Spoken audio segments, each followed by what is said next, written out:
नाम था ढोलकपुर। बड़ा ही शांत और सुंदर गांव था। लोग हमेशा खुशी से झूमते थे क्योंकि उस गांव में रहता था महाराज रायस्टार, जो अपने गांव के लिए एक शेर था जो कभी अपने लोगों के साथ गलत होने नहीं देता था। लेकिन उस गांव में छुपा था एक डरावना राज, एक राज जो सबके दिल में था पर जुबान पे नहीं। गांव के बीच एक सूखा हुआ पेड़ था जिसे लोग कहते थे श्रापित पेड़।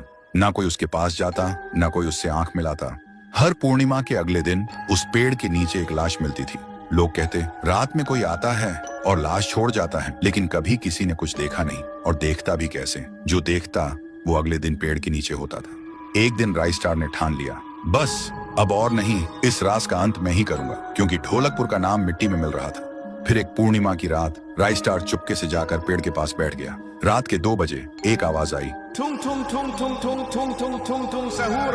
और फिर वो पेड़ भूत में बदल गया। वो भूत कुछ अजीब सा था, एक भयानक शैतानी हंसी वाला चेहरा, आंखें बड़ी बड़ी। वो पेड़ चल के एक घर के गेट को जोर जोर से खटखटाने लगता है। तभी एक आदमी डर के मारे आवाज सुन के बाहर निकलता है। वो भूत अपने लकड़ी जैसे हाथ से एक ऐसा थप्पड़ मारता कि उसकी सांस वहीं थम जाती है और उसी जगह उस लाश को ले जाता है और वापस फिर से पेड़ बन जाता था। देखते ही रायस्टार का दिल कांप जाता है, पर वो कुछ बोलता नहीं।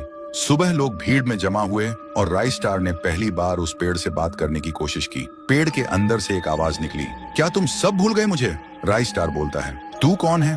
पेड़ बोलता है, मैं हूँ ठुन ठुन ठुन साहुर। एक वक्त था जब मैं भी इस गांव का एक प्यारा सा बच्चा था, लेकिन 100 साल पहले मुझे इसी पेड़ से रस्सी बांधकर उल्टा लटका दिया गया, गांव वालों की आंखों के सामने, और मेरी मौत को तमाशा बना दिया गया, सिर्फ इसलिए क्योंकि मैंने एक राज देख लिया था जो लोग छुपाना चाहते थे। और उसी पल से मेरी रूह इस पेड़ से जुड़ गई।